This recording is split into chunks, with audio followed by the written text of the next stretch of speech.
Hot అంశాలపై debate news బెంచ్కి స్వాగతం.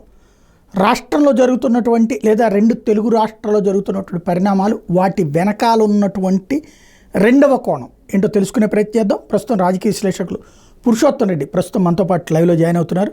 నమస్తే అండి. నమస్తే సార్. సాగునీటి సంఘాల ఎన్నికలు పూర్తయిన సంపూర్ణ ఏకగ్రీవం తెలుగుదేశం పార్టీ, జనసేన, భారతీయ జనతా పార్టీల కూటమి, వైఎస్ఆర్ కాంగ్రెస్ పార్టీ బహిష్కరణ కాడి వదిలేసింది అనుకోవాలా?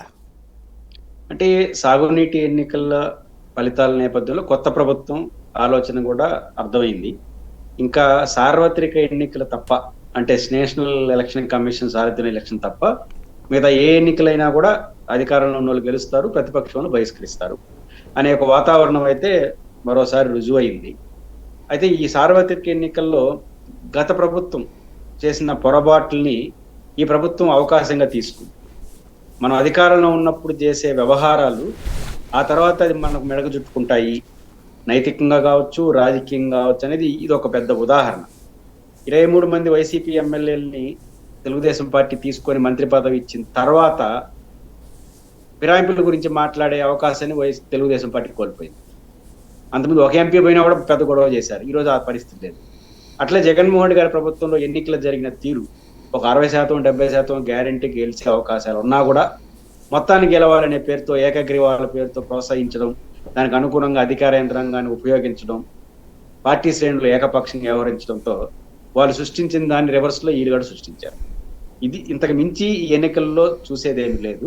కాకపోతే ఒక పులివెందల ఫలితాల నేపథ్యంలో వైసీపీ మనం అధికారంలో ఉన్నప్పుడు ఎట్లా వ్యవహరించాలి అనేది నేర్చుకోవడంతో పాటు పులివెందుల్లో కొంచెం డిఫరెంట్ కోణం కూడా నాకు కనపడింది. పులివెందులో డిఫరెంట్ కోణం ఏంటంటే, పులివెందులో 90% దాదాపు 100% ఏకగ్రీవాలు జరిగి తెలుగుదేశం గెలిచిందంటే అక్కడ ప్రజల విశ్వాసాన్ని జగన్మోహన్ రెడ్డి కోల్పోయాడా అనే ఒక చర్చ వస్తున్న నేపథ్యంలో నేను 2 కోణాల్లో చూస్తాను. జగన్మోహన్ రెడ్డి గారు పులివెందులో కోల్పోయింది ప్రజల విశ్వాసాన్ని కాదు, కేడర్ విశ్వాసాన్ని, కేడర్ నమ్మకాన్ని కోల్పోయాడు. అది క్లియర్గా కనిపిస్తోంది. పులివెందు మీరు అనొచ్చు, ఇప్పుడు రాష్ట్రం అంతా ఇదే జరిగినప్పుడు పులివెందులు మాత్రం అందుకు భిన్నంగా ఎందుకు ఉండాలి, అరడ అధికార యంత్రాంగం. నాకు 2 కోణాలు ఏం కనిపిస్తాయి సాయి గారు. నెంబర్ 1, వాళ్ళు చెప్పేది ఏంది, వైసీపీ నుంచి సాగునీటికి సంబంధించి పోటీ చేయాలంటే నో డ్యూ సర్టిఫికేట్ ఇవ్వాలి రైతులకి.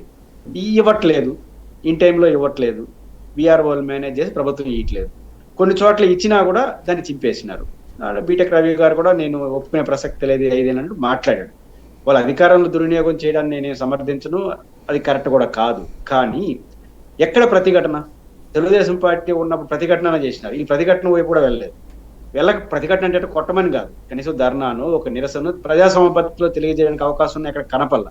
నాకు పులివెందుల్లో పర్టికులర్గా రాష్ట్రం అంతా ఈ నిరసన చేయకపోవడానికి కారణం మనం అధికారంలో ఉన్నప్పుడు మనం చేసినాం, ఇప్పుడు మనం వాళ్ళు చేస్తున్నారు, మాలో వచ్చినా మనం చేసుకుందాం అనుకునే ధోరణి రాష్ట్రం అంతా కనపడింది. కానీ పులివెందుల్లో కనపడిన ప్రత్యేకత ఏంటంటే, మనం ఇప్పుడు ఢీకొంటాం, కొట్లాడతాం, తాడోపేట తేల్చుకుంటాం, రేపు గెలిచిన తర్వాత మా పరిస్థితి ఏంటి, రేపు గెలిచిన తర్వాత జగన్మోహన్ రెడ్డి గారు ఏమన్నా మనం దగ్గర చేస్తాడా, ఈ పరిస్థితులను చూస్తాయా? ఎందుకంటే పులివెందులో, కడపలో మీకు కూడా తెలుసు, రాజశేఖర రెడ్డి గారు సృష్టించిన వాతావరణం. ఒక సాధారణ వ్యక్తి కూడా రాజశేఖర రెడ్డి ఇది సమస్య అని చెప్పే పరిస్థితి ఉంది. రాజశేఖర రెడ్డి గారికి ఆయన అభిమానించే పర్టికులర్గా పులివెందులోని శ్రేణులకు మధ్య బ్యారికేడ్లు లేవు. సృష్టించే ప్రయత్నం కేవీపీ రామచంద్రరావు లాంటి వాడు చేయలేకపోతున్నారు. ఆయన అనుకోలేదు, ఈయన ఒప్పుకోలేదు. ఇట్లాంటి వాతావరణాన్ని సృష్టించిన రాజశేఖర వారసుడిగా మొత్తం బ్యారికేడ్లు కట్టుకొని ఎవరిని కలవలేని పరిస్థితి వాతావరణం వస్తే, జగన్మోహన్ రెడ్డి గారిని, రాజశేఖర రెడ్డిని బెడ్రూమ్ వరకు వెళ్ళి మాట్లాడే స్థాయి కలిగిన వాళ్ళు కూడా చుట్టూ ఉన్న వాళ్ళు దయాదాక్షిణాలతో కలిసే పరిస్థితి 5 ఏళ్ళు అధికారంలో పట్ల వచ్చిన తర్వాత రేపు మళ్ళీ అదే కదా. కాబట్టి ఈరోజు అవకాశం ఉంది, వాళ్ళు చేసుకున్నారు, మనం అవకాశం చేద్దాం, రిస్క్ తీసుకుని ఎందుకనే వాతావరణం మాత్రం నాకు స్పష్టం కలిగింది. ఆ రకంగా జగన్మోహన్ రెడ్డి గారు పులివెందుల్లో 2 గుణపాఠాలు. ఒకటి, పులివెందుల్లో శ్రేణుల విశ్వాసాన్ని కోల్పోవడం, రాష్ట్రం అంతా శ్రేణులు కూడా యాక్టివ్ ఉండాలనుకున్నాడు. ఆ రోజు మనం చేసింది ఏందని స్వల్పమే కావచ్చు, ఈరోజు విస్తృతంగా వాళ్ళు చేసి ఉండొచ్చు. ఆ నైతికత అడ్డకు రావడం వల్ల ఈరోజు ఏమి ప్రశ్నించలేని పరిస్థితి వచ్చిందని నాకు ఎన్నికలు చూస్తే అర్థమవుతుంది. అంటే ఇదివరకు ఎంపీటీసీ, జెడ్పీటీసీ ఎన్నికలు లేకపోతే వివిధ ఉప ఎన్నికలను తెలుగుదేశం పార్టీ కూడా బహిష్కరించింది. కానీ ఎంపీటీసీ, జెడ్పీటీసీ ఎన్నికలను బహిష్కరించిన స్థానికంగా ఉన్నటువంటి తెలుగుదేశం పార్టీ నాయకులు జనసేనను బీజేపీ పోటీ చేసేది, వాళ్లతో జాగ్రత్తగా ప్లాన్ చేసుకుని కొన్ని చోట్ల అదే సింబల్తో గెలిచారు. పైకి బహిష్కరించిన 20% దాకా ఎంపీటీసీలు వాళ్ళు గెలుచుకోగలిగారు. అలాంటిది ఇక్కడ అసలు వైఎస్ఆర్ కాంగ్రెస్ పార్టీ వాళ్ళు శాంతం కాడొదిలేశారంటే ఇక వైఎస్ఆర్ కాంగ్రెస్ పార్టీకి సంబంధించి గ్రౌండ్ లెవెల్లో జగన్ని ఎవరూ నమ్మట్లేదా, లేదా అలాంటి ఒక బలమైనటువంటి కార్యకర్తల గణం లేకుండా పోయిందా, లేదంటే కనుక తెలుగుదేశంలాగా ఒక స్ట్రాంగ్ టీం స్ట్రాంగ్ కార్యకర్తలు లేరా వైసీపీకి? అంటే నేను ఇక్కడ డిఫరెంట్గా ఏం చూస్తానంటే ఒక పాయింట్ కరెక్ట్. ఎక్కడ అంటే మీరు చెప్పిన దానికి అదనంగా యాడింగ్ ఏంటంటే తెలుగుదేశం పార్టీ రాజకీయాన్ని రాజకీయంగానే చేసింది. ఇప్పుడు ఉదాహరణకు ఎంపీటీసీ జెడ్పీటీసీ ఎన్నికల్లో మనం పోటీ చేయలేము, బహిష్కరిస్తామని బహిష్కరణ చివరి పదం, కానీ అంతవరకు చేయాల్సినంత చేసింది కదా. వాళ్ళకి అనుకూలంగా ఉన్న మీడియా కావచ్చు, ఎంత ఒక చిన్న ఘటన కూడా తీసుకుని పెద్ద ఘటన చేయడం, రాష్ట్రం అంతా జరిగిన ప్రతి మైన్యూట్ పాయింట్ మొత్తాన్ని కూడా ఏకగ్రీవాలని మొత్తాన్ని ఆపాదించింది. అది ఖచ్చితంగా ఒక పార్టీ చేయాల్సిన పని. రెండో పాయింట్, మీకు ఎమ్మెల్సీ ఎన్నికలు కూడా చూడండి. వాళ్ళు పోటీ చేసినప్పుడు నేను అందరినీ అడిగాను తెలుగుదేశం అని క్యాజువల్గా. వాళ్ళు ఎవరు గెలవాలని పోటీ చేయలేదు, ఎట్లాగో ఓడిపోతాము, దుర్మార్గంగా గెలిచారని నిరూపించాలని నిర్ణయించారు. అది ఒక రాజకీయ పార్టీ లక్షణం. కానీ ఆచరణలో ఆ సాహసం, ఆ తెగింపు వాళ్ళని ఏకంగా ఎమ్మెల్సీ ఎన్నికలు గెలిపించి మళ్ళీ భవిష్యత్తు ఉందని నిరూపించుకున్నారు. ఆ రకంగా ఒక ప్రొఫెషనల్ పొలిటికల్ యాక్టివిటీ వైసీపీలో మనకు కనపడదు. అది మొదటి నుంచి ఉన్న రోగం. అది ఇక్కడ నేను కనపడేది ఏంటంటే పాయింట్ ఏంటంటే నేను ఇంతకుముందు ప్రస్తావించాను, 23 మంది ఎమ్మెల్యేలు తీసుకోకముందు మీకు తెలుసు కదా, ఆదికేశవ నాయుడు గారు ఎంపీగా ఉండి యూపీఏ గవర్నమెంట్ అప్పుడు రాజశేఖర రెడ్డి గారు ఉన్నప్పుడు ఈ అంతర్జాతీయ ఒప్పందాలకు సంబంధించిన అణు ఒప్పందం ఆ ఎపిసోడ్ లో ఆయన పెరాయిస్తే టీటీడీ చైర్మన్ వాళ్ళు ఇచ్చారు. ఎంత రచ్చ చేసింది తెలుగుదేశం పార్టీ, అది కరెక్ట్ రాజకీయంగా. కానీ అదే తెలుగుదేశం పార్టీ ఈ మధ్య 19 తర్వాత ఒక మాట అనలేకపోయింది. కారణం ఏంటంటే ఆ నైతికత వస్తుంది. మీరు 23 మంది తీసుకున్న తర్వాత ఇంకేముంటుంది పార్టీ ఫిరాయింపుల గురించి. అందువల్ల ఇప్పుడు కొత్త పద్ధతిలో కొత్త పద్ధతి వాళ్ళు రాజీనామా చేసి మళ్ళీ వేరే వాళ్ళని గెలిపించున్నారు. దాన్ని టచ్ చేయడానికి భయపడుతున్నారు. అదే పరిస్థితి వైసీపీకి వర్తిస్తుంది. మీరు ఎంతో కొంత మోతాదులో ఏకగ్రీవాల పేరుతో అడ్డగోలుగా వ్యవహరించారు, కొంతైనా కావచ్చు చేశారు. దానివల్ల ప్రజాస్వామ్యాన్ని కూని చేశారని చెడ్డ పేరు. ఇప్పుడు మీ జోలికి వస్తే ఇది అన్యాయం అని చెప్పలేనటువంటి నైతిక స్థితి. మూడోది, ఇది ఇంత చేసి ఏమైనా లాభపడ్డారంటే మొత్తం పార్టీలో గందరగోళం. ఎవడంటే వాడు ఇప్పుడు ఎలక్షన్ జరిగిందనుకో సాయి గారు ఖచ్చితంగా కెపాసిటీ ఉన్నోడిని పెడతాడు ఎమ్మెల్యే, సర్పంచ్కి కానీ ఎంపీటీసీ కానీ. ఎప్పుడైతే ఇనానమస్ అనుకున్నారో తనకు కావాల్సిన పెట్టుకున్నాడు, ఒరిజినల్ వాళ్ళని పక్కన పడే. దానివల్ల ఒరిజినల్ వాళ్ళు దూరమై కావాలి పెట్టిన పని చేయలేక అన్ని రకాల ఉభయ భ్రష్టత్వం అంటారు. ప్రజాస్వామ్యాన్ని తప్పు చేసిన వాళ్ళుగా, ఇంట్లో వాళ్ళని బాగా చేయనట్టుగా మొత్తాన్ని తీసుకొచ్చారు. ఇంత చేసిన తర్వాత ఇప్పుడు ఏ కార్యకర్తను పోరాడనంటే మనం చేసింది అదే కదా అనడా. ఇది ఒక నైతికత అనేది నాకు రాష్ట్రం అంతా కనపడింది. కేడర్ లేక కాదు, నిజానికి వైసీపీ తెలుగుదేశం పార్టీ కేడర్ కన్నా కెపాసిటీ ఉన్న వాళ్ళు, ఫెరోసెస్ వాళ్ళు సమస్యల చట్టంలో ఉండరు. కానీ తెలుగుదేశం పవర్ఫుల్ కేడర్ వలన భయపడరు. ఇంకా రాయలసీమలో స్వభావం మీకు తెలుసు. అది నాకు కనిపిస్తుంది ఇక్కడ. ఆ నైతికత అడ్డం వస్తా ఉంది దీనికి. రెండోది, నాన్ ప్రొఫెషనల్ పొలిటికల్ లక్షణం. ఇప్పుడు జగన్మోహన్ రెడ్డి గారు కానివ్వండి నేను ఉన్నానని చెప్పి ధైర్యం చేయలేకపోతున్నాను. చెప్తున్నాడు రోజు సోషల్ మీడియాలో ఉండండి మీకు అండగా ఉంటామని. కానీ ఎంత అన్నా కూడా ఆ బారికేడ్స్ ఇంకా ఉన్నాయి, ఆ గ్యాప్ దాంట్లో ఉంది. బహుశా రేపు ఎమ్మెల్యేలతో నియోజకవర్గాల వారికి వచ్చినప్పుడు ఏమన్నా ఆ మార్పులు వస్తాయో చూడాలి. ఆ విశ్వాసం కలగట్లేదు. జగన్మోహన్ రెడ్డి గారు వ్యక్తిగతంగా విశ్వసిస్తున్నారు, మా లీడర్గా ఒప్పుకుంటున్నారు, లేకపోతే ఎరకే పార్టీ నుంచి వెళ్ళిపోయింటారు. కానీ అదే సందర్భంలో జగన్ గారికి మాకు ఉన్న బారికేట్లు ఉంటాయా పోతాయా? రేపు మళ్ళీ గెలిచిన ఆ బారికి ఇప్పుడు వస్తాడు, పని చేయమంటాడు, బాగానే ఉంది. రేపు మళ్ళీ ఇప్పుడు ముఖ్యమంత్రిగా పని ఏమి లేదు కాబట్టి ఉంటాడు. రేపు ముఖ్యమంత్రి అయిన తర్వాత పనిలో పడిపోతాడు. మళ్ళీ బారికేడ్స్ ఉంటాయి కదా, ఆ బారికేడ్స్ ని ధ్వంసం చేయాలి కదా, ఆ బారికేడ్స్ లేవని నిరూపించాలి కదా. అలాంటి నిర్మాణాత్మక చర్య జగన్ గారు మీ దగ్గరకు వస్తానంటున్నాడు. కానీ ఈ బ్యారికేడ్లు అనేది ఎదురవుతున్నారు నియోజకవర్గ స్థాయిలో ఎమ్మెల్యేలు, ముఖ్యమంత్రి, రాష్ట్ర స్థాయి నాయకత్వం, కేడరు, ఎమ్మెల్యేలు క్యాండిడేట్లు, ఎమ్మెల్యేలు, రాష్ట్ర స్థాయి లీడర్లు, వీళ్ళు కేడర్కి జగన్కి మధ్య బ్యారికేడ్. అది తొలగతాయా లేదా ఏరే ఆల్టర్నేట్ ఉందనేది ఇంకా ఆయనకు విశ్వాసం కలిగించే పని చేయలేకపోవడం. ఆ గ్యాప్ అట్లే ఉంటుంది, అది మంచిది కాదు. పులివెందులో నేను అదనంగా చెప్పింది, ప్రజల విశ్వాసాన్ని ఆయన ఓడిపోయింటే మన జరిగిన ఘోర పరాజయం 60,000 మెజార్టీ. ప్రజల విశ్వాసం ఉంది, కేడర్ విశ్వాసం లేదు. వాళ్ళు అయితే వెళ్ళిపోరు. ఈరోజు వాళ్ళు అధికారం ఉంది చేసుకున్నారు, మనం వచ్చినప్పుడు మనం చూసుకుని ఎందుకు రిస్క్ తీసుకోవడం అనేది ఒక నిర్లిప్తత. అదనంగా నిర్లిప్తత ఏంటంటే మనోడి రేపు గెలిచిన తర్వాత రిస్క్ తీసుకున్న తర్వాత మళ్ళీ మొదటికి వస్తే ఏం చేయాలని భయం. ఈ రెండు కలిపి నాకు కనిపిస్తాయి. రైట్. అంటే ఇక్కడ పులివెందులని ప్రత్యేకించి టార్గెట్ చేయడానికి కారణం, కుప్పంలో ఆనాడు చంద్రబాబుని శాంతం బలహీనపరచడానికి జగన్ వేశారు కాబట్టి దానికి రివర్స్లో చంద్రబాబే వేస్తున్న స్కెచ్చా, లేకపోతే లోకల్గా ఉన్నటువంటి లీడర్లు? ఎందుకంటే అక్కడేమో స్వయంగా జగన్ ఫాలో అప్ చేసి పెద్దిరెడ్డికి అప్పచెప్పి మరీ చేయించింది. ఇక్కడ ఇది చంద్రబాబే డైరెక్ట్గా చేస్తుందో లోకల్ లీడర్ల ఇంపాక్ట్ అనుకోవాలి, ఎందుకంటే కార్పొరేటర్లు కూడా పార్టీలు మారుతుండవు. అంటే ఖచ్చితంగా పులివెందుల నియోజకవర్గంలో లోకల్ లీడర్ల యొక్క, తెలుగుదేశం లీడర్ల యొక్క అత్యుత్సాహం బాగా కనిపిస్తుంది. చంద్రబాబు నాయుడు గారు కుప్పంలో చంద్రబాబు గారు పెద్దిరెడ్డి గారికి అప్పగించి మానిటరింగ్ చేసినట్టుగా ఇక్కడ నాకు కనపట్లేదు. కానీ అదే సందర్భంలో అక్కడ లోకల్ లీడర్స్ ఇప్పుడు పులివెందుల్లో జగన్మోహన్ రెడ్డి గారి నియోజకవర్గంలో ఎవరిని నామినేషన్ లేనికుండా కావచ్చు, ఇనానమస్ చేయించుకున్నాం, రేపు చేస్తామనే వాతావరణం సృష్టిస్తే కొంత పైన అప్రిషియేషన్ వస్తుంది కదా ఆ పనుల్లో కానీ ఇతర పనుల్లో. దానికి ఆశపడి ఏదైనా చేస్తున్నారా? దానికి తోడు వైసీపీ నుంచి రియాక్షన్స్ కూడా ఉండట్లేదు కదా. వాళ్ళ కాలం వాళ్ళు చేస్తున్నారు, మన కాలం మనం చేసుకున్నాం అనే ధోరణి రావడం, ఒక కసి. అంటే మామూలుగా ఇప్పుడు కొన్ని చోట్ల ఏం చెప్తున్నారు, సాగునీటికి సంబంధించినటువంటి నోటీస్ సర్టిఫికేట్ ఇచ్చినారు, కానీ మళ్ళీ వచ్చి కొంతమంది పెరుపుకొని వెళ్ళిపోయినారు అన్నారు. పులివెందుల్లో వైసీపీ లీడర్లని పెరుపుకెళ్ళే పరిస్థితి. అంటే వాళ్ళ సాహసం చేసినారంటే వీళ్ళు తీసుకొని పోతే పానీలే అనుకున్నారు. అనుకోవడం వల్ల ఏమవుతుంది, ఈ వాతావరణం వీళ్ళకుంది కాబట్టి వాళ్ళు కూడా సాహసం చేసినారు. వీళ్ళు ఈ నుంచి రియాక్షన్ వస్తుందని చెప్పుకుంటే కొంత సమయం పాటించుండేవాళ్ళు. ఇక్కడున్న వాతావరణం మనం బాగా చేస్తే, పులివెందుల్లో కుప్పంలో చంద్రబాబు గారిని అవమానించారు కాబట్టి ఇక్కడ జగన్ ని అవమానిస్తే మనకు రాష్ట్రంలో అప్రిషియేషన్ వస్తుందని లోకల్ లీడర్షిప్ యొక్క చొరవ నాకు కనిపిస్తుంది. ఖచ్చితంగా దాన్ని వెన్నుతట్టి ప్రోత్సహించకపోయినా కానీ ఏంటంటే జోక్యం చేసుకోవచ్చు చాలు కదా. వాళ్ళు లోకల్ అధికారులు వాళ్ళతో ఉంటారు, రాష్ట్ర నాయకులు జోక్యం చేసుకోకుండా ఓకే మనోడు బాగానే చేసినాడు అనుకున్నా కూడా చాలు కదా. డైరెక్ట్ నుంచి కోఆర్డినేట్ చేయాలంత అవసరం ఏం లేదు. లోకల్ లీడర్ యొక్క ఉత్సాహం, పై నాయకులు కానీ లేనడం, ఇక్కడున్న నిర్లిప్తత, ఈ మూడు కనిపిస్తాయి. రైట్. వైఎస్ఆర్ కాంగ్రెస్ పార్టీకి ఇప్పుడు ఏమన్నా అంటే ఇంతకుముందు ఎప్పుడూ లేని జగన్మోహన్ రెడ్డి స్వయంగా అల్లు అర్జున్ని మొన్న మద్దతు ప్రకటించడం, రేవంత్ రెడ్డిని విమర్శించడం లాంటివి చూస్తున్నాం. అదే సందర్భంలో వైఎస్ఆర్ కాంగ్రెస్ పార్టీ అనుకూల వర్గం సోషల్ మీడియాలో ఇటు పవన్ కళ్యాణ్ అనుకూల వర్గం మధ్యన ఒక సంఘర్షణ వాతావరణం జరుగుతోంది. దీన్ని ఎలా చూడాలి?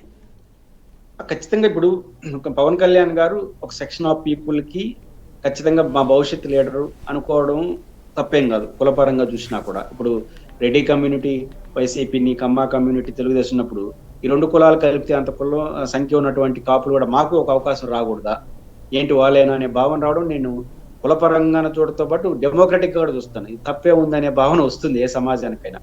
ఎప్పుడైతే పవన్ కళ్యాణ్ నిన్నటి వరకు ఉన్న పరిస్థితి వేరు, ఈ రోజు పరిస్థితి వేరు. ఎందుకంటే పవన్ కళ్యాణ్ గారు ఎప్పుడైతే డిప్యూటీ సీఎం అయ్యారో కొంత తన ఇన్ఫ్లుయెన్స్ బాగా వివిధ సందర్భాల్లో ప్రదర్శించడం, కేంద్రంలో బీజేపీ కూడా కొంత సపోర్టింగ్ ఉండడం, మన నాగబాబు గారికి ముందే అనౌన్స్ చేయడం, ఇవన్నీ చూసినప్పుడు పవన్ కళ్యాణ్ గారు ఇంపాక్ట్ క్రియేట్ చేస్తున్నాడు.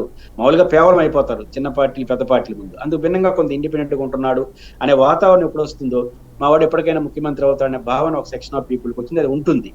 ఇట్లాంటి ఉన్న నేపథ్యంలో ఒకవైపు ఉన్నప్పుడు ఇప్పుడు పవన్ కళ్యాణ్ గారికి అల్లు అర్జున్ గారికి మధ్య వచ్చిన గ్యాప్ వాళ్ళ లోపల ఎంత ఉందో తెలియదు, ప్రపంచ దృష్టిలో గ్యాప్ వచ్చేసింది. ఖచ్చితంగా అల్లు అర్జున్ అభిమానులు కూడా ఒక యాక్టివ్గా ఉంటారు కదా, కాబట్టి అల్లు అర్జున్ వీళ్ళు అనుకుంటే సాయి గారు ఖచ్చితంగా అక్కడి నుంచి సృష్టించడం ఎవరి వల్ల కాదు. మన ఇంట్లో సమస్య ఉంటేనే ఎవడన్నా ఒకడు లాగుతాడు. కాబట్టి జగన్మోహన్ రెడ్డి గారితో సంబంధం లేకుండా ఒక గ్యాప్ వచ్చింది. అది ఎన్నికలకు ముందు శిల్ప రవిచంద్రారెడ్డి గారింటికి ఆయన వెళ్ళడం, అదే సమయంలో పవన్ కళ్యాణ్ గారు పోటీ చేయడంతో అక్కడ పోకపోవడం వల్ల చిన్న గ్యాప్. ఎప్పుడైతే గెలిచారో ఈ గ్యాప్ పెద్ద అయిపోయింది. చాలా మంది అప్పుడు గ్యాప్ అంటారు, అప్పుడు గ్యాప్ చిన్నది. పవన్ కళ్యాణ్ గారు ఎప్పుడైతే గెలిచినాడో ఇప్పుడు మేం కదా నెంబర్ 1 పవర్ ఉంది, డిప్యూటీ సీఎం, తెలంగాణలో కూడా పార్టీ ఏదైనా కొంచెం కోఆర్డినేషన్ ఉన్న ప్రభుత్వం రేవంత్ రెడ్డి గారు. ఇట్లాంటి నేపథ్యంలో మా దగ్గరికి రావాలి కదా, ఈగో ఉంటుంది. హీరోలు అందరంగా రాజకీయ అధికారం, హీరోలు ఈగో ఉంటుంది. అవతల నుంచి పోకపోగా నా ఫ్రెండ్ కోసం నేను ఎంత రుణపోతాననే అర్థం వచ్చేట్టుగా అర్జున్ గారు మాట్లాడుతూ ఆ గ్యాప్ పెరిగింది.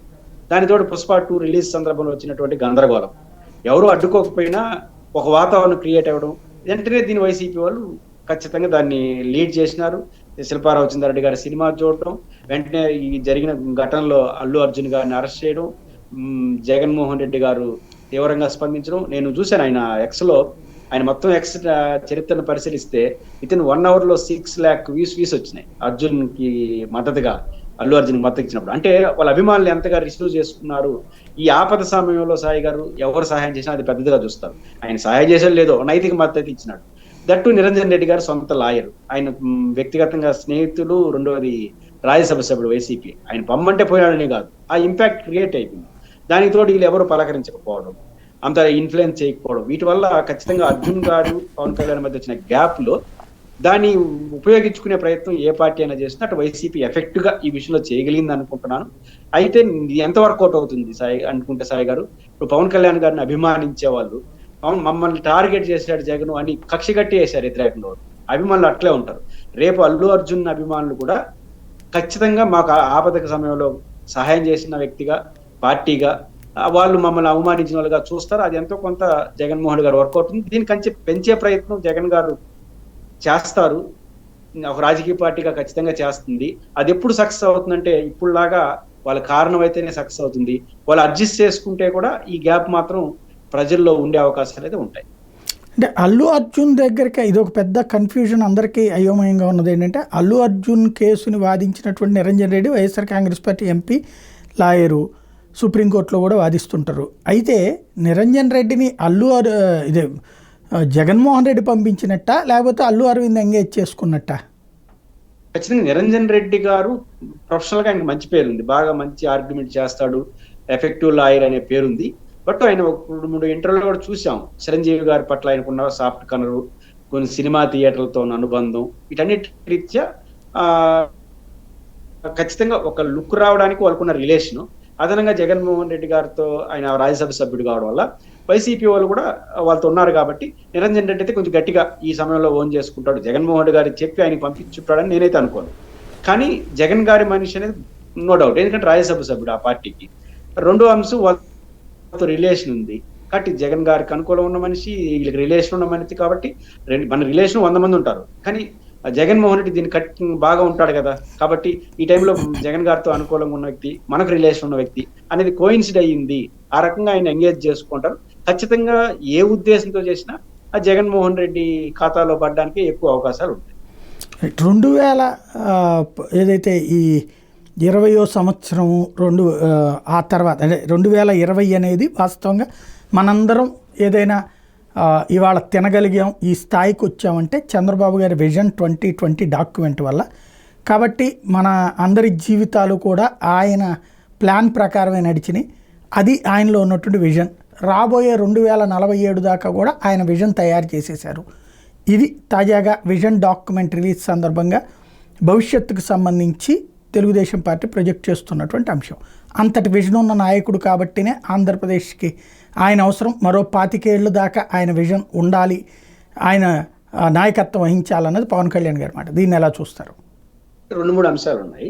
ఒకటి, విజన్ డాక్యుమెంట్, విజన్ పైన చంద్రబాబు గారు శ్రద్ధ పెట్టడానికి ఒక మౌలికమైన కారణం, తన రాజకీయ ప్రత్యర్థిగా ఉన్న జగన్మోహన్ రెడ్డి విజన రహితుడు అని ఒక ముద్ర వేయగలిగినారు.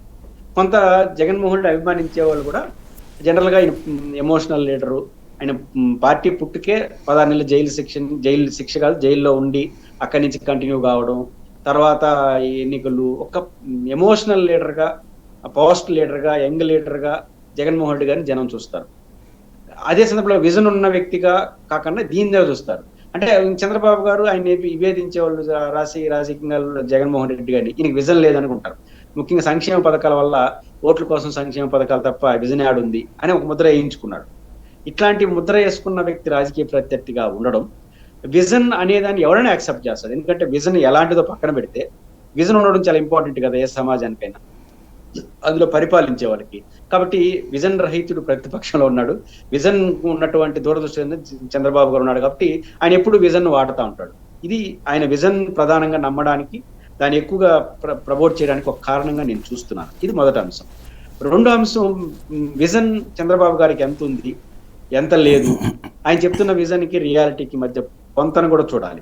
నా పాయింట్ ఏంటంటే సాయి గారు, విజన్ అంతర్జాతీయ విజన్ ఉంటుంది, భారతదేశ విజన్ ఉంటుంది, రాష్ట్ర విజన్ ఉంటుంది. ఇప్పుడు చంద్రబాబు నాయుడు గారు అంతర్జాతీయ విజన్ పట్టుకున్నట్టుగా రాష్ట్ర విజన్ పట్టుకోడు.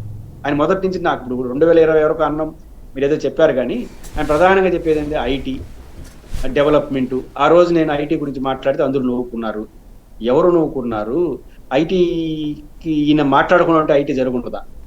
పాయింట్ ఏంటంటే ఆ విజన్ కి, ఇప్పుడు ఉదాహరణకు రోబోటిక్ ఉంది సాయి గారు. రాబోయే కాలంలో ఇప్పుడు అమెరికాలో ఆల్రెడీ స్టార్ట్ అయ్యాయి అంటున్నారు. కార్లు సెల్ఫ్ అంటే రోబోతోనే కార్ డ్రైవింగ్, మానవ రహిత డ్రైవింగ్స్ స్టార్ట్ అవుతున్నాయి. అమెరికాలో రోడ్లు బాగుంటాయి కాబట్టి రేపు భారతదేశంలో రోడ్లు ఎక్స్పోజ్ అయితే భారతదేశంలో కూడా ట్రై చేయొచ్చు.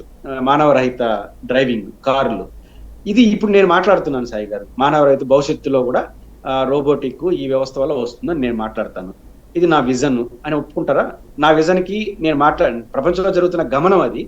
కాబట్టి నేను మాట్లాడాను. రేపు 20 ఏళ్ళ తర్వాత నేను ఆ రోజు మాట్లాడితే సాయి గారు నవ్వుకున్నాడు, ఇప్పుడు వచ్చినాయి కదంటే అది ఎట్లా ఉంటుంది? ఇది కూడా అంతే. ప్రపంచంలో జరుగుతున్న ఒక సాధారణ పరిణామాన్ని నేను మాట్లాడడం ద్వారా నేను విజన్ అంటే అయిపోతాను. ఆ విజన్ అంటే నో డౌట్ విజన్ అంతర్జాతీయ దృక్పథం కూడా ఉండాలి. ఆ అంతర్జాతీయ దృక్పథం, ఆ విజన్ అనేది నేను సృష్టించడానికి, నేను కోఆర్డినేషన్కి ఏమైనా సంబంధం ఉందా? జనరల్ గా జరుగుతున్న విజన్ ని తన విజన్ గా మాట్లాడుకుంటే ఎట్లా? ఇప్పుడు రోబోటిక్ ఉంది. రోబోటిక్ ఇప్పుడు నేను మాట్లాడుతున్నాను, ఆ రోజు అందరూ నవ్వకుండా పట్టించుకోలేదు. 20 ఏళ్ళ తర్వాత మొత్తం రోబోటిక్ అవుతుంది. ఆ రోజు చంద్రబాబు గారు చెప్పారు కదా, అదే విజన్ అంటే ఎంత అర్థం ఉందో ఇది కూడా అంతే. కాబట్టి విజన్ ఈ యాంగిల్ నేను చూస్తాను. First point. రెండో పాయింట్, చంద్రబాబు గారు ఇప్పుడు ఏ విజన్ ఉండాలి? ఆంధ్రప్రదేశ్ విజన్ ఉండాలి. ఫస్ట్ అంతర్జాతీయ దృక్పథం, దేశంలో జరుగుతున్న పరిణామాల దృక్పథం ఉండాలి. ఏపీ విజన్ ఉండాలి. ఏపీ విజన్ అంటే ఏంటి? ఏపీ విజన్ అంటే, ఈరోజు నేను రాయలసీమ ఇష్యూ గురించి మాట్లాడేవాడిని. రాయలసీమలో 1,98,00,000 సాగు యోగ్యమైన భూమి ఉంది. ఈరోజు 10 లక్షల ఎకరాలకు కూడా నీళ్లు రావట్లా. 95 లక్షల ఎకరాలకు నీళ్లు రాగలిగితే వాణిజ్య పంటలు అవన్నీ పడితే అద్భుతాలు చేయొచ్చు. అది విజన్. దానికి మీ దగ్గర ఉన్న విజన్ ఏంటి? అదే విధంగా రాష్ట్రంలో, రాయలసీమ ప్రాంతంలో పరిశ్రమల అభివృద్ధికి అవకాశాలు ఉన్నాయి. బెంగళూరు, చెన్నై, హైదరాబాద్ దగ్గర ఉంటుంది కాబట్టి లక్షల ఎకరాల భూమి ఉంది. దానికి విజన్ ఏంటి? మూడో అంశం, రాష్ట్రంలో పోలవరం పూర్తి చేయాలి. విజన్ ఏంటి? ఉత్తరాంధ్ర విజన్ ఏంటి? మనకు రాష్ట్రంలో ఉత్తరాంధ్ర విజన్ రాయలసీమ పనికిరాదు, రాయలసీమ విజన్ విజయవాడ పనికిరాదు, అమరావతి విజన్ ఇంకో ప్రాంతానికి పనికిరాదు. కాబట్టి ఇప్పుడు ఇట్లాంటి దాంట్లో విజన్ ఏంటి? ఆంధ్రప్రదేశ్ లో భిన్నమైన ప్రాంతాల మధ్య సమతుల్యత, భిన్నమైన సామాజిక వర్గాల మధ్య సమతుల్యత, వీటికి విజన్ కావాలి ఆంధ్రప్రదేశ్. అదే శివరామకృష్ణన్ చెప్పింది. ఆంధ్రప్రదేశ్ అనేది ప్రాంతాల మధ్య, వివిధ సమూహాల మధ్య గ్యాప్ ఉంది. ఇది పూర్తి చేయడం ప్రజెంట్ పాలకుల యొక్క విజన్ గా ఉండాలి, అద్భుత రాజధాని నిర్మించడం కాదని చెప్పింది. అందుకే ఆయన దీనిపైన విజన్ ఎక్కడ కనపడదు, చెప్పరు. మహా అంటే అమరావతి ఆంధ్రప్రదేశ్ అంటారు. అది ఎట్లా ఆంధ్రప్రదేశ్ అమరావతి అయినా? పోలవరం పూర్తి అయిపోతే ఆంధ్రప్రదేశ్ లో సమస్య పరిష్కారం అవుతుందని నేను అంగీకరించను. అసలు పోలవరం పూర్తయిన రాయలసీమ నీటి సమస్య పరిష్కారం కాదు, రాయలసీమకు వేరే కావాలి. అంటే విజన్ అంటే ఆ రకమైన సబ్ తరగతి విజన్ కావాలి, ఫ్యాక్షన్ విజన్ కావాలి. ఇవన్నీ ఈ విజన్ ఆంధ్రప్రదేశ్ ముఖ్యమంత్రి ఎక్కడ మాట్లాడకుండా ఇది సాధ్యమయ్యేది కాదు, 5 ఏళ్ళు జరిగేది కాదు అనుకుంటాడేమో, కానీ దీన్ని మాట్లాడకుండా ఇంటర్నేషనల్ గా జరిగే సాధారణ డెవలప్మెంట్ ని మాట్లాడడమే విజన్ అనుకుంటే మనం చేయగలిగింది ఏం లేదు. ఇంకా పవన్ కళ్యాణ్ గారి థర్డ్ పాయింట్ వచ్చినప్పుడు నాకు ఆశ్చర్యం వేస్తుంది. 25 ఏళ్ళు చంద్రబాబు ముఖ్యమంత్రి, మొన్న 10 ఏళ్ళు అన్నాడు. 10 ఏళ్ళ వరకు ఆయనే ముఖ్యమంత్రిగా ఉండాలంటే ఇండైరెక్ట్ గా 10 ఏళ్ళు లోకేష్ వద్దనే. ఇప్పుడు 25 ఏళ్ళు అంటున్నాడు. అంటే 25 ఏళ్ళు అనడం ద్వారా 25 ఏళ్ళు లోకేష్ వద్దనే, లేదా 25 ఏళ్ళు తెలుగుదేశంతో నేను ఉంటాననే. ఇప్పుడు చాలా మందికి ఏముందంటే కొంత ఇండిపెండెంట్ గా ఉంటున్నాడు, భవిష్యత్తులో ఏడా బీజేపీ వాళ్ళు కలిపి బయట వచ్చేస్తాడేమంటున్నారు. ఇప్పుడు ఆయన క్లియర్ గా విజన్ ప్రదర్శిస్తున్నాడు. అంటే వీళ్ళేం విడిపోయే వాళ్ళు కాదు, ఒకరి అవసరాలు ఒకరు ఉన్నాయి కాబట్టి జీవితకాలం ఉంటారు, వీళ్ళని ఎక్కువ కాలం ఉంటారనే విజన్ మాత్రం పవన్ కళ్యాణ్ గారు చెప్పినట్టుగా నేను చూస్తాను. రైట్. ఇక్కడ పవన్ కళ్యాణ్ గారికి సంబంధించి ఒకటి, నాగబాబు గారు మామూలుగా అయితే Telugu Desam party MLA లిస్టో MP లిస్టో release చేస్తుంది, అంతవరకే ఉంటుంది. దాంట్లో నాగబాబు గారికి మంత్రి పదవి అన్నటువంటిది కూడా ఆ ఎంపీల లిస్టులో అనౌన్స్ చేయడం అన్నటువంటి దాన్ని ఎలా చూస్తారు? ఖచ్చితంగా ఇది ఒత్తిడి చేయగలిగిన స్థితిలో పవన్ కళ్యాణ్ గారు ఉన్నారు. ఒత్తిడికి గురి అయ్యే పరిస్థితిలో తెలుగుదేశం ఉంది అన్నది మాత్రం నాకు అర్థమవుతుంది. ఎందుకంటే మీకు ఇక్కడ తెలుసు, అసలు లిస్ట్ లో ఎందుకు ప్రకటించాలి? ఇప్పుడు నాగబాబు గారికి మంత్రి పదవి ఇవ్వాలనుకున్నారు. మామూలుగా మంత్రిని ఎవరు నియమిస్తారు? రాజ్యాంగం ప్రకారం గవర్నరే కదా. ముఖ్యమంత్రి సిఫార్సు మేరకు అసలు ముఖ్యమంత్రి నియమించేదే గవర్నర్. ముఖ్యమంత్రిని వీళ్ళు ఎన్నుకుంటే ఆయన నియమించవచ్చు. ఒకవేళ ఆయనతో రాజ్యాంగబద్ధమైన క్లాసెస్ ఏదైనా కేసులు ఇటు ఉంటే మళ్ళీ క్లారిఫికేషన్ అడగచ్చు గవర్నర్. ఇట్లాంటి విశేష అధికారాలు ఉంటాయి. ముఖ్యమంత్రి సిఫార్సు మేరకు గవర్నర్ మంత్రులను నియమిస్తాడు, మంత్రుల దగ్గర ప్రమాణ స్వీకారం చేయిస్తాడు. అసలు గవర్నర్ పంపించిన తర్వాత జిఏడి పంపిస్తే జిఏడి వాళ్ళు ఇన్ఫర్మేషన్ ఇవ్వాలి. ఇది సాంప్రదాయం. అనధికారికంగా చాలా జరగచ్చు, అధికారికంగా చేసే ప్రక్రియ మాత్రం ఇదే కదా. దానికి భిన్నంగా ఎందుకు జరిగింది? నేను అనుకుంటున్నది పవన్ కళ్యాణ్ గారు ఒత్తిడి ఖచ్చితంగా ఉంది. కారణం రాజ్యసభ సీట్ ఆశించాడనేది ఒక ప్రచారం జరుగుతుంది. అది చేయలేదు కాబట్టి ఏమి పోతే బీజేపీ ఏం అడగకుండా ఒకటి ఇచ్చేసి మీరు ఏమి తీసుకోకుండా ఉంటే కింద రాంగ్స్ నిలుపుతున్నాయి. ఇప్పుడు షానా సతీష్ గారు గోదావరి జిల్లా నుంచి రాజ్యసభ కావడం కూడా ఒక కారణమని అనధికారికంగా చెప్తున్నారు, దానికి ఆధారాలు లేవు. అందువల్ల ఖచ్చితంగా నాగబాబు గారు కూడా ఖచ్చితంగా ఇచ్చి తీరాలి అనే పట్టు ఆయన పట్టుకున్నట్టు ఉంటుంది. ఎప్పుడు ఇవ్వాలి? ఎప్పుడు ఇవ్వాలన్నప్పుడు ఉదాహరణకు ఆయనకి రాజ్యసభ మంత్రివర్గంలో తీయాలని వెంటనే ప్రకటించాల్సిన అవసరం ఉంది. గవర్నర్ గారికి ఇంటిమేషన్ ఇస్తే తెల్లారితో పిలుస్తాడు, తెల్లారితో ప్రమాణ స్వీకారం చేయించవచ్చు కదా. అంటే ఇప్పట్లో ప్రమాణ స్వీకారం చేయించని అర్థం. అంటే ఎప్పుడు చేయిస్తారు అంటే ఇంక మంత్రివర్గం మళ్ళీ ఇంకొక 6 నెలలు 3 నెలలు అంటే మళ్ళీ మంత్రివర్గాన్ని పునర్వ్యవస్థీకరణ ఇంకో 4 తీయాలనుకో, దానికి టైం తీసుకుంటారు. అంటే వెంటనే చేయనప్పుడు ఈ ప్రకటన ఎందుకు? లాంగ్ రన్ లో 2 నెలలకో 3 నెలలకో చేసేటప్పుడు అప్పుడే చెప్పొచ్చు కదా. 2 నెలలు 3 నెలల తర్వాత కొంతకాలం తర్వాత మంత్రివర్గంలో తీసుకునేటప్పుడు తీసే మంత్రివర్గాన్ని ఇప్పుడు ప్రకటిస్తున్నారంటే ఏదో తెలియని గ్యాప్. ఈ గ్యాప్ లో భాగంగా పవన్ కళ్యాణ్ గారు ఒత్తిడి, తెలుగుదేశం పార్టీ ఒత్తిడికి గురి కావడం. ఒకరు వద్దు అనుకుంటే, గౌరవప్రదంగా తలుచుకుంటే అసలు ప్రకటనే చేయాల్సిన అవసరం లేదు. గవర్నర్ గారికి ఇంటిమేషన్ ఇస్తే రెఫెల్లర్తో అసలు ఆయన దగ్గర పిల్లలు ప్రమాణ స్వీకారం చేసేవచ్చు. ఆ గ్యాప్ ఉంది, వాళ్ళు ఒత్తిడి. దీనివల్ల పవన్ కళ్యాణ్ గారి యొక్క ఇన్ఫ్లుయెన్స్ బాగుంది అనే మెసేజ్ అయితే కేడర్కి వెళ్ళింది. At the same time Telugu Desam పార్టీకి ఎప్పుడు లేని కల్చర్ ఏంటి, అంత ఒత్తిడికి గురి కావాలన్నా 2014 నుంచి 2019 ఇదే కూటమి ఉంది కదా. అప్పుడు ఇచ్చిపుచ్చుకునే ద్వారంతో ఉన్న వాళ్ళు ఇప్పుడు ఏకంగా దబాయించే పరిస్థితి, చేయించుకునే పరిస్థితిలో ఉండారా అనే మెసేజ్ వెళ్ళడం వల్ల తెలుగుదేశం శ్రేణుల్లో ఒక రాంగ్ సిగ్నల్ వెళ్ళింది. మనం కొంచెం వీక్ అవుతున్నామా అనే భావన అయితే వెళ్ళింది అనుకుంటున్నాం. రైట్. అంటే ఇక్కడ సమస్య పవన్ కళ్యాణ్ చెప్పినట్టు ఇప్పుడు మీరు చెప్పినట్టు ఒత్తిడి అనుకుందాం, తీసుకున్నారు. ఇంతకీ ఆయనకి మంత్రి పదవి ఇప్పుడు ఇవ్వడానికి అవకాశం ఉందా? ఎందుకంటే ఇప్పుడు శాసన మండలిలో స్థానాల ఖాళీలో 3-4 రిజైన్ చేశారు. ఆ రిజైన్ చేసిన దాన్ని ఈయన అడ్డుపడుతున్నారు, ఎవరు చైర్మన్. ఆయనకి ఇంకో 2 ఏళ్ళు టర్మ్ అన్నట్టుంది. మరి అప్పుడు ఎలాగుంటుంది, వీళ్ళకి ఎలాగిస్తారు మంత్రి పదవి? అదే ఇప్పుడు పవన్ కళ్యాణ్ గారు ఒత్తిడి చేసినారు. వీళ్ళు ఇప్పుడు మీకు హరికృష్ణ గారు ఎపిసోడ్ గుర్తొస్తే, హరికృష్ణ గారు మామూలుగా అయితే రాజ్యాంగం ప్రకారం మంత్రివర్గంగా ప్రమాణ స్వీకారం చేసి 6 నెలల లోపు శాసన మండలికి కానీ శాసనసభకు ఎన్నిక కావచ్చు. శాసనసభ అనేది సాధ్యం కాదు. ఎవరో ఒక ఎమ్మెల్యే రాజీనామా చేసి ఇన్ని పెట్టి గెలిపించే పరిస్థితి ఉండదు. ఒకవేళ జనసేనలో అయినా కూడా అది ప్రయోగం, అది చేయరు. శాసన మండలి పెద్ద వెసులుబాటు, అప్పటికప్పుడు అనుకునేది చేసేవచ్చు, బాగానే ఉంది. కాకపోతే శాసన మండలి చైర్మన్ రాజీనామాని యాక్సెప్ట్ చేయకపోతే 6 నెలలు యాక్సెప్ట్ మొదటికి వస్తుంది. ఇప్పుడు శాసన మండలి అంతా వాళ్ళ చేతిలోకి వెళ్ళిపోయినా శాసన మండలి చైర్మన్ అవిశ్వాస తీర్మానం పెట్టి పక్కన పెడితే తప్ప ఆయన ఏమి చేయలేరు. ఇప్పుడు ఆయన ఉపసంహరించుకోకపోతే అప్పుడు ఏమవుతుంది? కాబట్టి ఆయన ఉపసంహరించుకోడు అనే ఒక వాతావరణం, ఆయన యాక్సెప్ట్ చేయడు అనే వాతావరణాన్ని తెలుగుదేశం అడ్వాంటేజ్గా తీసుకుంటే నేను అడ్వాంటేజ్ అంటున్నా. కాబట్టి ఈకపోవడానికి మంత్రివర్గంలో ఈ క్లిష్టత ఉంది కాబట్టి ఆయన ఒప్పుకోడు. కాబట్టి కొంత శాసన మండలి ఖాళీ అయ్యి డైరెక్ట్గా ఎన్నుకునేంత వరకు ఇంకో 6 నెలల్లో అయిన తర్వాతనే మళ్ళీ చేద్దాం, ఒకరు చేయకపోతే అవమానకరంగా రాజీనామా చేయాల్సి వస్తుంది అనే చర్చ పెట్టి ఇంకొంతకాలం లాగడానికి పనికి వస్తుంది. ఆ లాగడం మళ్ళీ మొదటికి వస్తుంది. కాబట్టి అప్పుడు పవన్ కళ్యాణ్ గారి మీద ఇంకొంచెం ఒత్తిడి వస్తుంది. అప్పుడు మార్చిలోనో ఏప్రిల్లోనో ఒక శాసన మండలి ఖాళీ అయ్యే పరిస్థితి అనుకోండి, ఫిబ్రవరిలో ప్రమాణ స్వీకారం చేయడానికి వచ్చిన ఇబ్బంది ఏం లేదు కదా. కాబట్టి దగ్గరే ఉంటుంది. అంటే కొత్త శాసన మండలి ఎన్నికయ్యే దగ్గర వరకు ఆ చైర్మన్ పేరు చెప్పి కొంత వాయిదా వేయచ్చు. కానీ కొత్త శాసన మండలి సభ్యుడు అయ్యే సమయంకి ఒక 3 నెలలు 4 ఏళ్ళ ముందు మాత్రం ఖచ్చితంగా మళ్ళీ ఒత్తిడి వస్తుంది. కాబట్టి వాళ్ళ ఒత్తిడి, వాళ్ళ సమయం, ఇప్పుడు ఈ పేరుతో వీళ్ళు ఒత్తిడి ఆయన మీద చేస్తారు. కాబట్టి ఈ డ్రామా అన్నది భవిష్యత్తులో మిత్రపక్షాలు వీళ్ళ మధ్య వ్యూహ ప్రతివ్యూహాలు కొనసాగే అవకాశాలు మరింతకాలం ఉంటుంది. రైట్. అల్లు అర్జున్ ఉదంతంలో అరెస్టు, దీన్ని ఏ కోణంలో చూడాలి? చట్టం తన పని తాను చేసింది అనుకోవాలా, లేదా రేవంత్ రెడ్డి ఏమన్నా వ్యూహాత్మకంగా చేశారనుకోవాలా? అంటే సరే, నా వయసు నా స్థాయి సరిపోకపోవచ్చు. అందువల్ల కొండవల అరుణ్ కుమార్ గారి మాటలు చెప్పాలంటే, చట్టం అందరం ముందు సమానం అనేది పెద్ద బూతు అన్నాడు ఆయన. అంటే కాబట్టి ఇప్పుడు కూడా దాన్ని బూతు అనేది పక్కన పెట్టినా చట్టం ముందు అందరికి సమానాలు అనేది ఎప్పుడు వాడతారో మనకు తెలుసు. నర్మగర్భంగా సమాధానం చెప్పినప్పుడు చట్టం తన పని దాన్ని చేసుకోబోతుంది. చట్టం ముందు అందరి సమానాలు అనేది ఉపోద్ఘాతాలు ఉపన్యాసాలు చెప్పే రాజు అలవాటు. రేవంత్ రెడ్డి గారు చట్టం ముందు సమానం అనేదాన్ని అంగీకార యోగ్యం కాదు. ఎందుకంటే నాకు గడి తెలియదు అనేదాన్ని ఎట్ట ఒప్పుకుంటాం సాయి గారు. ఎందుకంటే రేవంత్ రెడ్డి గారు ఒత్తిడి చేసి ఆయన ఎట్టన అరెస్ట్ చేయండి అని చెప్పుకుంటాడని నేను అన్నాను. ఆధారం లేదు. కానీ ముఖ్యమంత్రి కార్యాలయానికి చెప్పకుండా ఎట్టుంటారు? ఒక పర్సనాలిటీ కదా, అప్పుడే సినిమా హిట్ అయింది. ఆయన అనుమతి గురించి కాదు నేను మాట్లాడు. ఒక సిఐఓ బహుశా పోలీస్ స్టేషన్ పరిధి అంటే ఎస్ఐసిఏ స్థాయి ఉంటాడు. ఎస్ఐసిఐ స్థాయి వ్యక్తి అర్జున్ లాంటి పర్సనాలిటీని ముఖ్యమంత్రి కార్యాలయానికి పైకి చెప్పకుండా ఆయన అరెస్ట్ చేసే అధికారం ఆయనకు ఉండొచ్చు. అది సాధ్యమా? నమ్మతామా? అది ఇంపాసిబుల్. ఖచ్చితంగా వాళ్ళ కార్యాలయ సమాచారం ఉంటుంది, చేసుకోండి అని ఉండొచ్చు. ఆ రకమైన చెయ్యండి అని ఒత్తిడి తేవడం వేరు, మీ పని మీరు చేసుకోండి అని చెప్పి. ఇది కూడా ఇంట్రెస్ట్ ఉంటేనే కదా, లేకపోతే కొన్ని రోజులు ఆగండి అని చెప్పుకుంటారు కదా.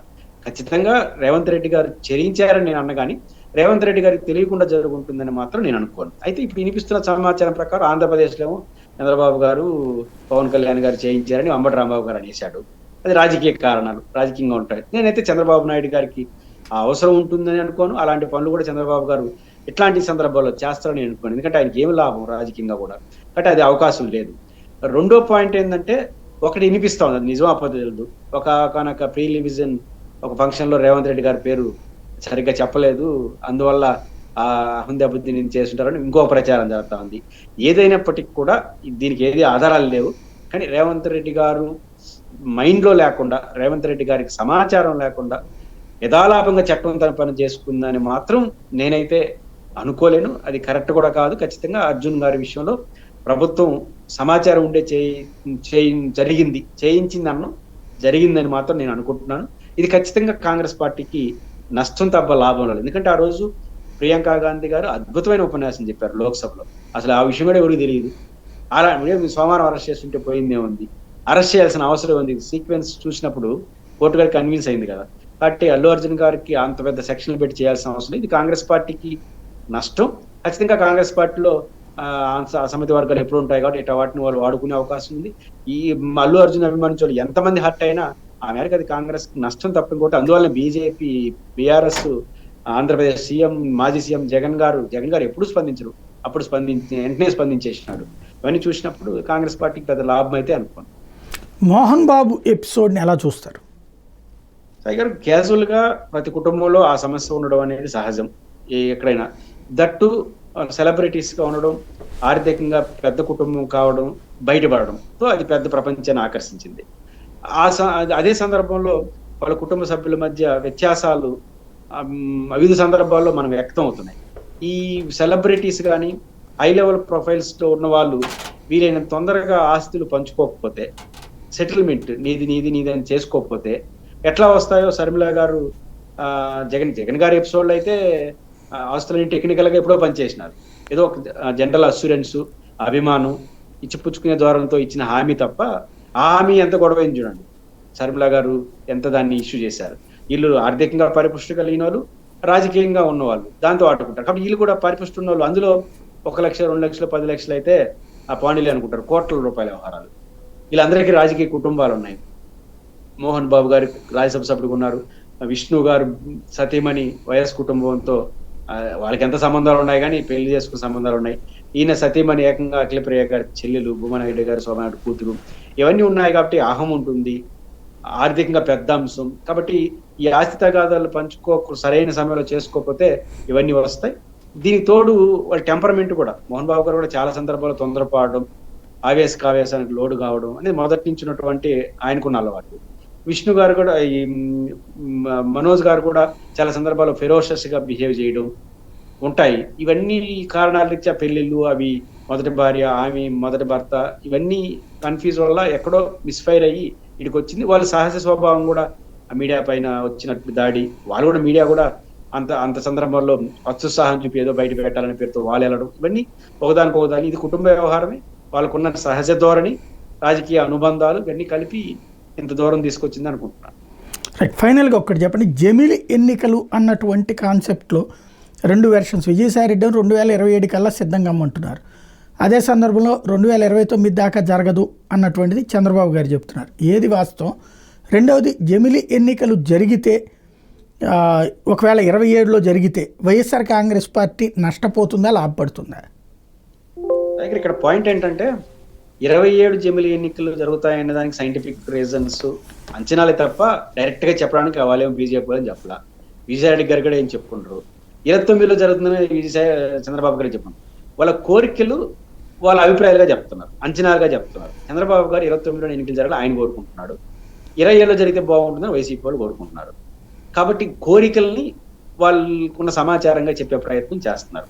ఆ 2 కోరికలు చాలా న్యాయమైన కోరికలు ఆయా పార్టీల యాంగిల్లో నేను అనుకుంటాను. చాలా న్యాయమైన కోరికలు రాజకీయంగా. ఎందుకంటే జమిలి ఎన్నికలకు సంబంధించినంత వరకు వైసీపీ ఎందుకు 27 కోరుకుంటా ఉంది, 29 వాళ్ళు ఎందుకు కోరుకుంటున్నారు, రియాలిటీ 2 చూడాలి.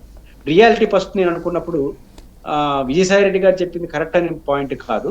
20లో జరగడానికి ఎక్కువ అవకాశాలు ఉన్నాయి. 29లో జరగదనే అంచనాతో నేను కూడా ఉన్నాను.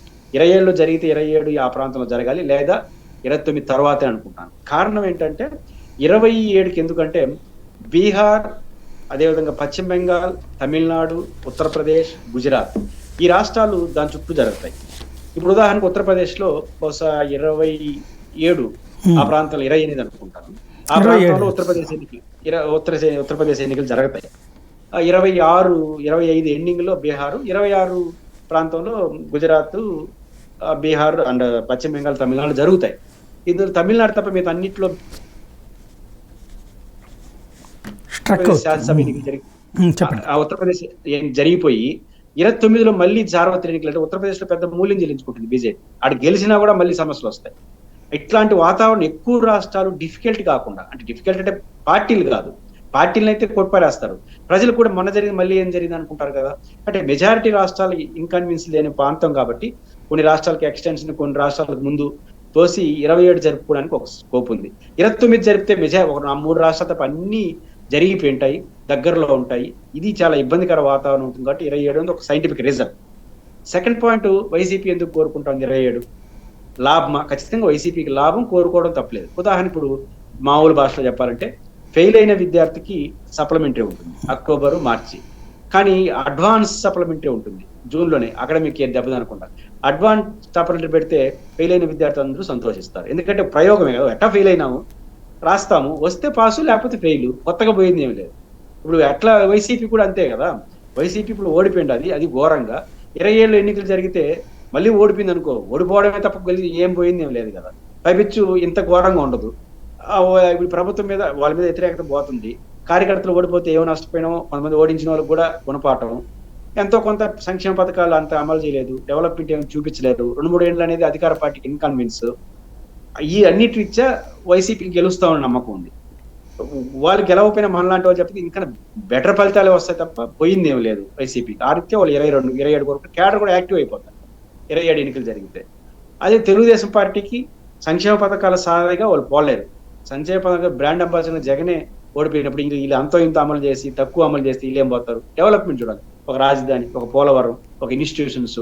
ఇది జరగాలంటే మినిమం 4-5 ఏళ్ళు ఉండాలి. ఇదేమి లేకుండా ఎన్నికలకు పోతే 2.5 ఏళ్ళు దానికి ప్రతినిధి కాదు, దీనికే ప్రతినిధి కాదు. అలాగని అన్యాయంగా మమ్మల్ని 3 ఏళ్ళకే తగ్గించే సెలకి ఓన్ని తిట్టాలి నరేంద్ర మోడీ, అది పరిస్థితి వాళ్ళతో కలిసి ఉంటారు. కాబట్టి తెలుగుదేశం పార్టీ 29 కోరుకోవడం సహజం, 27 కోరుకోవడం వీళ్ళు సహజం. నా అంచనా ప్రకారం 27, 28 8 ప్రాంతాల్లో ఎన్నికలు జరగడానికి ఈ సైంటిఫిక్ రీజన్స్ ఉన్నాయి. ఒకవేళ అప్పుడు జరగకపోతే మాత్రం 29 తర్వాత ఎప్పుడో ఉంటుంది తప్ప 29లో ఉంటుందని నేను అనుకోవట్లేదు. థ్యాంక్ యూ వెరీ మచ్ అండి. ఇది పరిస్థితి. ఓవరాల్గా అయితే ప్రధానంగా సాగునీటి సంఘాల ఎన్నికలలో చేతులెత్తేయడం అన్నటువంటిది వైఎస్ఆర్ కాంగ్రెస్ పార్టీకి అతిపెద్దదైనటువంటి డ్రాబ్యాక్. అదే సమయంలో జగన్ మీద ఇంకా నమ్మకం రావటం లేదా కార్యకర్తలకు అన్నది ఆత్మవిమర్శ చేసుకోవాల్సినటువంటి అంశం.